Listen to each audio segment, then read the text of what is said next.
Hello students, today we are going to start a class of electronic device and the first topic we will discuss that is on structure of an atom.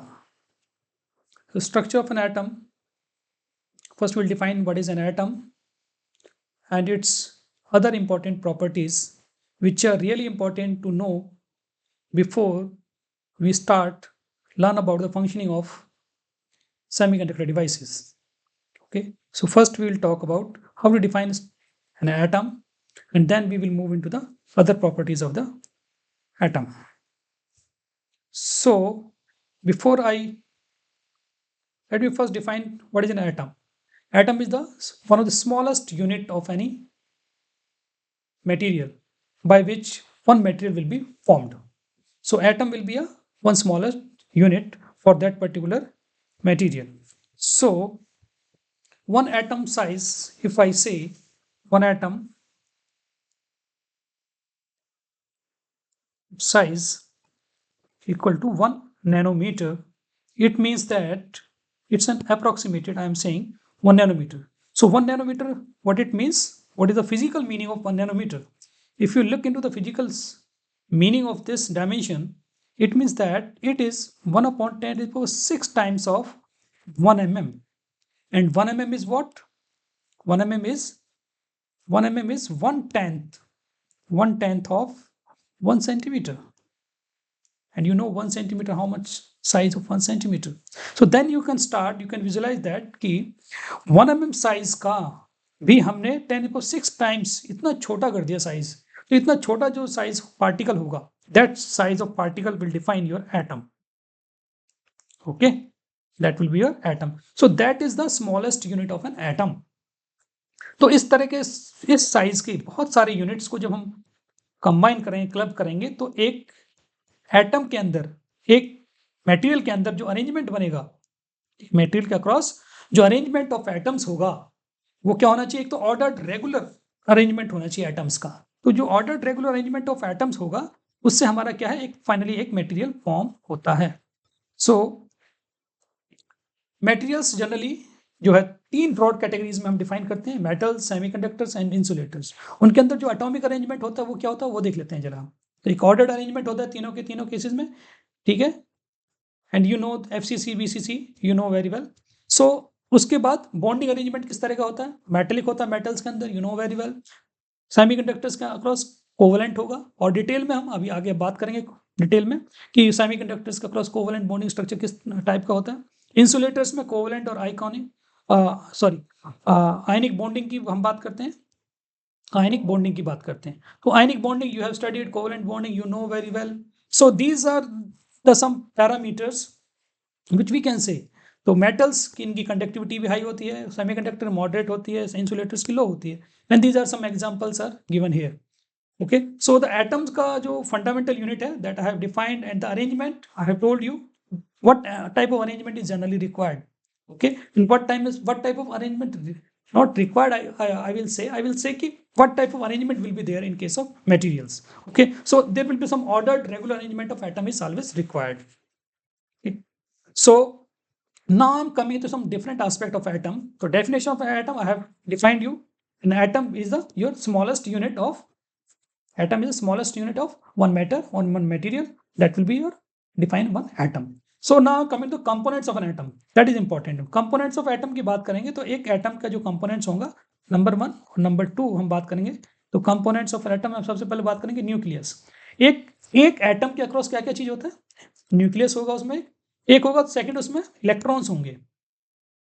अब जो बात करेंगे nucleus में क्या क्या होगा? Nucleus के अंदर भी कुछ होता है, ठीक है, क्योंकि एक एटम जो हमने बोला, अब न्यूक्लियस और इलेक्ट्रॉन्स कहाँ हो गए? मान लीजिए ये एक आपका एटम है, तो ये सेंटर में जो सेंट्रल पार्ट है एटम का वो हमारा न्यूक्लियस कहलाएगा. और उसके जो आउटर में एक इलेक्ट्रॉन्स का जो क्लाउड है, एक हमें दिखता है जनरली इस तरह का, हम एक अजम्पशन लेके चलते हैं, ठीक है, इलेक्ट्रॉनिक क्लाउड्स. तो ये electrons will be available in the orbital structure like this.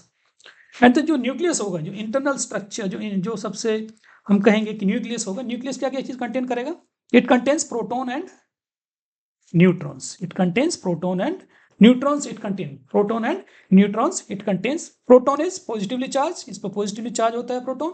Neutron is neutron पे no charge. We define there will be a no charge on neutron. It just help in the neutralization of the material. Okay, so these are three particles we can say that one atom is containing. Okay, I hope this view of an atom is clear to everyone. Now, second aspect is what? Mass and charge. What will the mass and what will the charge on a mass and charge? So mass and charge के बारे में बात करेंगे. अब जो atom, जिस atom के smallest unit के जिसके बारे में हम बात कर रहे हैं, एटम का जो मास होगा, उसका जो मास होता है, मास जो ऑफ एटम, जो पूरा का पूरा जो मास है वो न्यूक्लियस पर कंसंट्रेटेड होता है. एक तरीके से हम ये कहेंगे nucleus contains the whole mass of the atom. How? क्योंकि जो न्यूक्लियस है उसमें क्या है, प्रोटॉन है और न्यूट्रॉन है. चार्ज दोनों का हम बता चुके हैं आपको, चार्ज और मास. प्रोटॉन का चार्ज क्या होगा, वही पॉजिटिव चार्ज है तो 1.6 × 10⁻⁻19 कूलम होगा. नाउ मास क्या होगा, ये अब देखने वाली बात है कि मास की वैल्यू क्या रहेगी हमारे प्रोटॉन के लिए.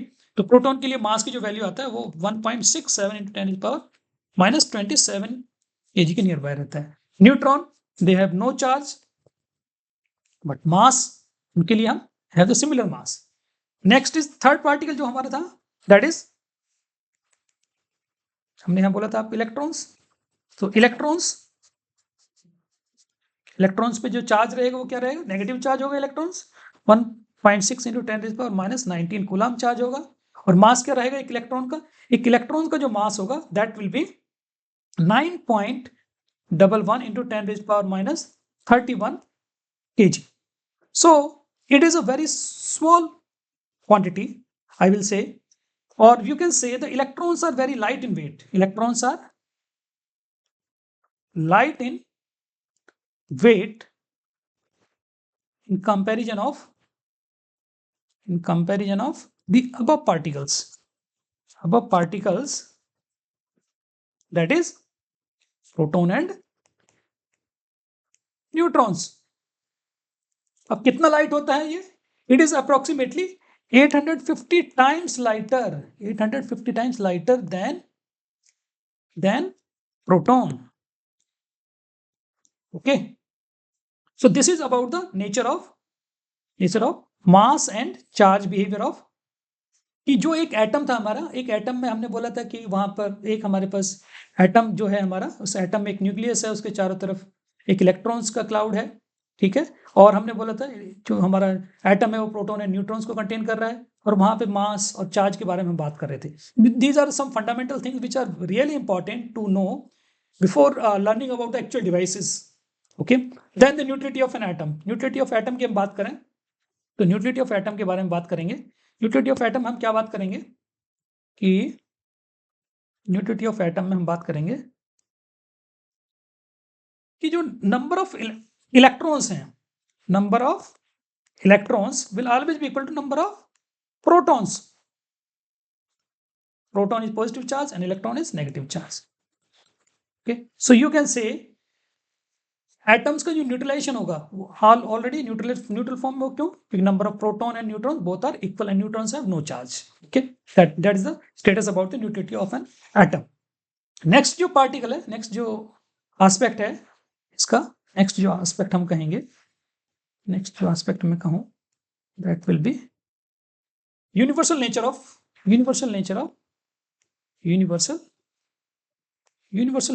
पार्टिकल. तो यूनिवर्सल नेचर ऑफ पार्टिकल किस तरीके से हम देख रहे हैं कि हमने बात करी प्रोटॉन के बारे में, हमने बात करी इलेक्ट्रॉन के बारे में, हमने बात करी न्यूट्रॉन के बारे में.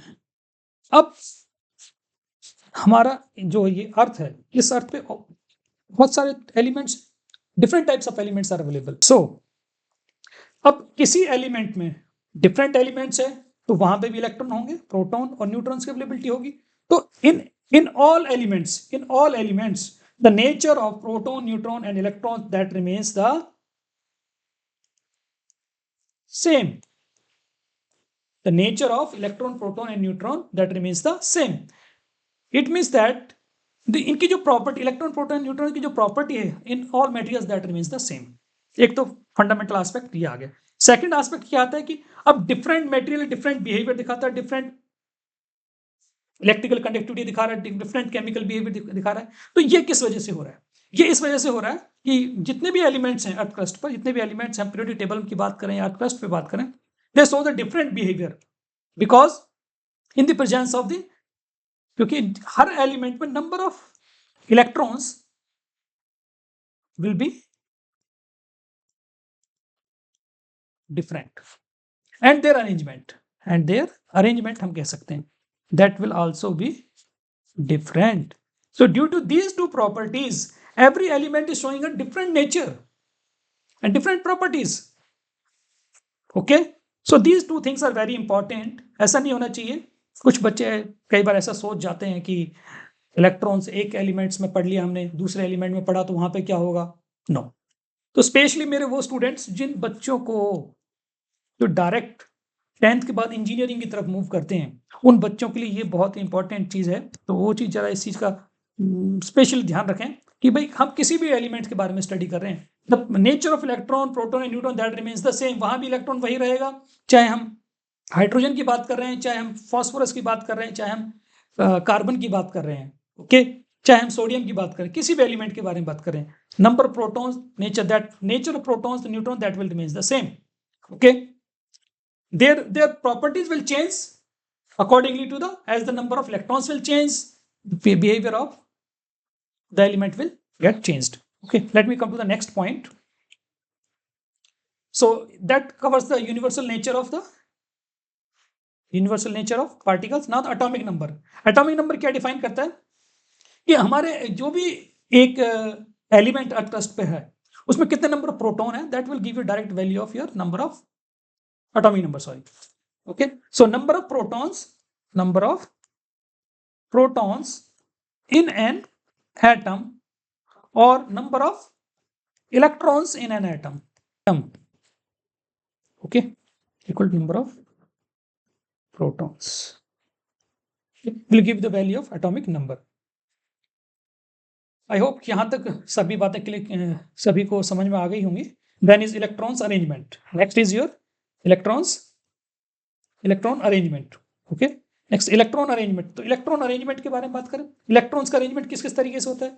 अब हमने बोला था, आपको बताया आपको कि एक तो हमारा न्यूक्लियस है, उसके चारों तरफ इलेक्ट्रॉन्स का इस तरीके से अरेंजमेंट है, ठीक है, तरीके से इलेक्ट्रॉन्स का अरेंजमेंट।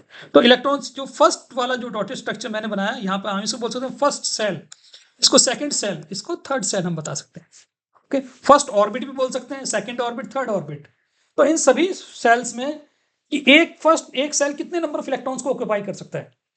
ओके, एक सेल कितने नंबर ऑफ इलेक्ट्रॉन्स को ऑक्यूपाई कर सकता है। तो इसी में हम बात करते हैं अरेंजमेंट ऑफ इलेक्ट्रॉन्स की, कि एक इलेक्ट्रॉन्स का अरेंजमेंट किस तरीके से होता है। एक एलिमेंट के लिए हमें डिफाइन करना है, एक एटम्स के अक्रॉस हमें अगर डिफाइन करना है तो ओके, तो एक एटम में इलेक्ट्रॉन्स का अरेंजमेंट, एक एटम के लिए एक क्रॉस एन एटम, ठीक है, एक एटम के अक्रॉस हम अरेंजमेंट ऑफ इलेक्ट्रॉन्स हम बताएंगे आपको। तो around the nucleus this will be the structure like. तो फर्स्ट जो सेल होगा हमारा, फर्स्ट सेल जो होगा कितने नंबर ऑफ इलेक्ट्रॉन्स को ऑक्यूपाई करेगा, it will always occupy 2 raised power 2n square, फिर n specify number of n equal to your n is your number of cells, the number of cells. So when n equal to 1, for n equal to 1, it will be 2 electrons. For n equal to 2, it will be 2 into में n का value कितना रखा हमने, 2 रखा, square, it will be 8 electrons. Okay, this means second cell में कितना आया हमारा, 8 electrons. फर्स्ट ऑर्बिट में या फर्स्ट सेल में हमारा, फर्स्ट सेल बोलिए आप या ऑर्बिट बोलिए, कोई प्रॉब्लम नहीं है, ऑर्बिट कहें या सेल कहें, नो दिक्कत, ठीक है। सेल होता है पहले, फिर सब सेल्स के बारे में बात करते हैं। ओके, फिर n इक्वल टू 3 आया, तो इस तरीके से 2 into में 2 raised power 3, it will be equal to 16 electrons you will find in the third shell और थर्ड ऑर्बिट और shell. Okay, so this is the arrangement how the electrons are arranged in a one particular cell. तो cells के बाद आते हैं सब sales. तो बच्चों को, कुछ बच्चे हैं जिनको आइडिया नहीं है बिल्कुल सब सेल्स के बारे में, तो एक सेल होगा सब सेल S, फिर P, फिर D और F। ओके, तो मैक्सिमम ये 2 इलेक्ट्रॉन्स, ये 6, ये 10 और ये 14 इलेक्ट्रॉन्स को ऑक्यूपाई करके रखेगा। ओके, तो आई होप यहां तक क्लियर हो गया होगा। और जब भी हम किसी भी एलिमेंट की केमिकल रिएक्शन की बात करते हैं कि ये कितना रिएक्टिव रहेगा नहीं रहेगा, तो उसके लिए जितने भी इलेक्ट्रॉन जो सब सेल्स में होते हैं, सब सेल्स में कहूं S और P में, मेनली S और P में जितने इलेक्ट्रॉन्स रहेंगे, S और P में, S मैक्सिमम 2 ऑक्यूपाई कर सकता है और P मैक्सिमम 6 ऑक्यूपाई करता है। इसका मतलब 2 + 6 = 8 इलेक्ट्रॉन्स। 8 इलेक्ट्रॉन्स होंगे जो हमारे किस में रहेंगे, outer most shell. Outer most जो हमारा सेल होता है, अभी मैंने डिफाइन नहीं किया आउटर मोस्ट सेल, तो किसी भी एलिमेंट का आउटर मोस्ट, किसी भी एलिमेंट के लिए जब आउटर मोस्ट सेल दिख रहे हैं, तो इसका मीनिंग होगा कि मैक्सिमम 8 इलेक्ट्रॉन्स वो हैं जो किसी भी केमिकल रिएक्शन में पार्टिसिपेट करते हैं या बॉन्डिंग में पार्टिसिपेट कर रहे हैं। ओके, तो मैक्सिमम आउटर मोस्ट सेल में कितने इलेक्ट्रॉन्स हो सकते हैं, 8 इलेक्ट्रॉन्स हो सकते हैं। Okay, now let me come to the next point. Shell capacities में कवर कर चुका हूं, सेल कैपेसिटीज के valence electrons. Let me come to the next point, that is the valence electrons. Valence electrons. Okay, तो मैंने अभी आपको बताया फर्स्ट सेल में, आपको बताया मैंने कितना, फर्स्ट सेल में हमने निकाला 2 इलेक्ट्रॉन्स, सेकंड में 8, थर्ड में 16 इलेक्ट्रॉन मैक्सिमम ऑक्यूपाई कर सकते हैं। तो जो इलेक्ट्रॉन्स वैलेंस सेल के, वैलेंस इलेक्ट्रॉन किनको बोलते हैं, the electrons, those electrons which are available in the outermost cell। outermost cell means कि ये हमारा एक एटम है, इसके अक्रॉस एक ये फर्स्ट सेल आया, फिर ये सेकंड सेल आया और फिर ये थर्ड सेल आया। तो जो the shell which is farthest from the nucleus, जो सबसे दूर है, that is your outer most shell, और इसे हम बोलते हैं वैलेंस सेल भी बोलते हैं, वैलेंस सेल भी बोलते हैं। Okay, and which is nearest to the nucleus, this is called the inner cells। inner cells, तो inner cells पे जो इलेक्ट्रॉन्स होते हैं, they are tightly bound electrons. और जो आउटर मोस्ट सेल में जो जितने भी चार्ज पार्टिकल्स होंगे, आउटर मोस्ट सेल में जितने भी चार्ज पार्टिकल्स होंगे, इनको बोलते हैं हम फ्री चार्ज पार्टिकल्स। एक तरीके से हम बोल सकते हैं फ्री चार्ज पार्टिकल्स, क्योंकि यही चार्ज पार्टिकल्स हैं जो फ्रीली मूव करते हैं एक इलेक्ट्रॉनिक स्ट्रक्चर, एक क्रिस्टल स्ट्रक्चर के अक्रॉस, एंड यही हमारा जो है कंडक्टिविटी ऑफ मटेरियल है जो उसको डिसाइड करते हैं। जैसे इनको थोड़ा एनर्जी मिलता है, exactly free from the atomic atoms, and they are randomly moving in the crystal structure. Okay, so this is the way we will define the valence electrons। so जो भी आउटर मोस्ट सेल में होगा, मान लीजिए कि हमारे पास element है, हमने लिया आपका, मान लीजिए कि हाइड्रोजन ही है हमारे पास, तो हाइड्रोजन न्यूक्लियस आ गया, तो फर्स्ट सेल में एक इलेक्ट्रॉन रहेगा, यहाँ पर रहेगा। हाइड्रोजन के नेक्स्ट आया हमारे पास, हाइड्रोजन के अलावा मैंने मान लीजिए हमने लिया फास्फोरस 15, तो क्या लिखेंगे पीरियोडिक कॉन्फ़िगरेशन इसका 2 8 5, तो 2 इलेक्ट्रॉन्स आया इनर सेल में, नेक्स्ट में 8 1 2 3 4 5 6 7 और 8 आ गए, लास्ट वाले में 1 2 3 4 5, तो आउटर मोस्ट सेल में कितने होंगे, 5 इलेक्ट्रॉन्स होंगे यहाँ पर। So these 5 electrons will be the outermost cell electrons और valence cell electrons, एक एटम के क्रॉसमोडिंग में डिफाइन करेंगे। ठीक है, ऐसे हमारे पास सिलिकॉन अगर एक मटेरियल है, उसका एटॉमिक नंबर 14 होगा, तो लिखेंगे 2 8 4, तो 4 वैलेंस इलेक्ट्रॉन रहेंगे उसके आउटरमोस्ट सेल में। कितने रहेंगे, these electrons to be defined as the valence cell electrons। Okay, I hope यहां तक सभी को क्लियर होगा कि हमने बहुत सारी इंपॉर्टेंट पॉइंट्स जो एक स्ट्रक्चर ऑफ एन एटम या एक एटम से रिलेट करते हैं, वो सभी को समझ में आ गया होगा यहाँ तक। Okay, let me move to the next page, that is periodic table and electronic arrangement. Periodic table and electronic arrangement, तो पीरियोडिक टेबल्स में यू नो कि how the elements are arranged and how you are going to read the periodic table and their electronic arrangements. Okay, तो एक सबसे important चीज क्या है कि atomic numbers and group. Atomic numbers, you know atomic numbers continuously increasing numbers will tell you that it will give you the different element. So let me show you the periodic table. So in this periodic table, first element hydrogen, helium, lithium, beryllium, boron, carbon, nitrogen, oxygen, fluorine, neon. अब यहाँ पे देखें group 1, group 2, group 3, group 4, group 5, group 6, group 7, group 8, group 9, group 10, group 11, group 12, 13 और 14. तो group 14 में जितने भी elements आ रहे हैं ये हमारे इंटरेस्ट है इनमें. ठीक है, तो जितने भी हम सेमीकंडक्टर डिवाइस पढ़ने वाले हैं ग्रुप 14 एंड इट्स के कंपाउंड मटेरियल्स की अगर हमें जरूरत पड़ेगी then will come to the compound materials, otherwise we will remain stick to the this group 14 elements. और जो ग्रुप 14 एलिमेंट्स में जितने भी एलिमेंट्स आएंगे वहां पे हम देखेंगे कि उन सभी के जितने भी elements down to the this group, once you will move down to the group you will find different element. It means all the elements present in one group having the similar properties, same way in this group, same way in this group, and in periods they have the different properties. So when we will move you will able to know the different properties of the material. Once you are increasing, moving in even in periods, the atomic number is also increasing. Okay, same way once you are moving from the groups from top to down, again the atomic number is increasing. It means the electrons atomic number will increase. It means the outermost electron which is present in the outermost cell, the outermost cell electron which will be at the outermost cell, जो सबसे दूर होगा. यहाँ जितना atomic number increase करेगा उतना ही वो electrons freely bound रहे. It is freely bounded to the it's free with the nucleus. You can say it means that it's not tightly bound. I will say that it's not tightly bound to the nucleus.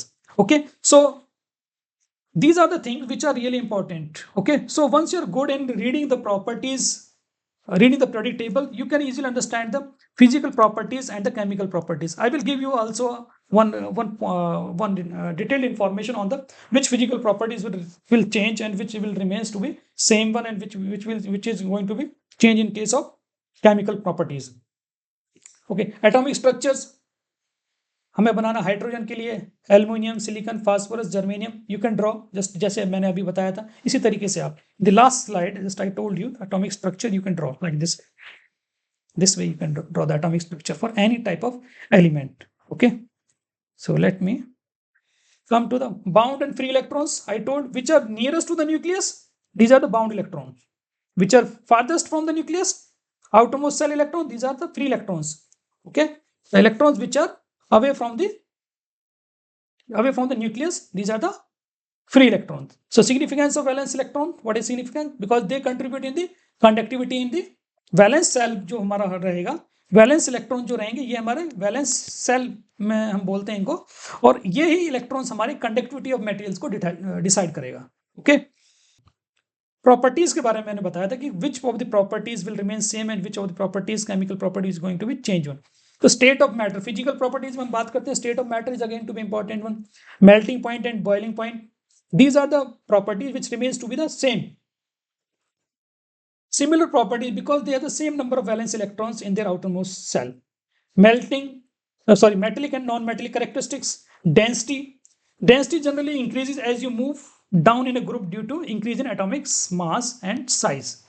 Okay, so जैसे जैसे हमारा आप periodic table में move करेंगे down, atomic number is increasing, atomic mass is increasing क्योंकि size बढ़ रहा है, तो density is increasing. Okay, atomic radius will increase. Chemical properties में chemical reactivity, it's again to be depends on कि react in a similar way because they have the same electrons in their configurations. Okay, valence electrons, they are having all elements in a group have the same number of valence electrons and the similar bonding behavior भी similar होगा उनका. Ionization energy means the energy required to remove an electron decreases down a group as atomic radius increases. Means जैसे जैसे हम जितना down की तरफ जाएंगे इसका मतलब साइज इंक्रीज करेगा. Means it now needs a small amount of energy thus to make it to be free or make it easier to remove an outer electron, outermost cell electron की बात कर रहे हैं. Then electron negativity decreases down in the group in the non-metals. Okay, then the oxidation states in a group generally exhibit the same oxidation states in the compounds. Okay, so I will take these properties in separately. If you will be interested in to know more about all these properties, we can discuss one by one to each of the property. Okay, so I will stop here. So guys, if you find any query, any problem, please write a comment to me, and I will try to address your problem. And please like and subscribe us so that will be more motivated to develop good quality content for you. Thank you so much.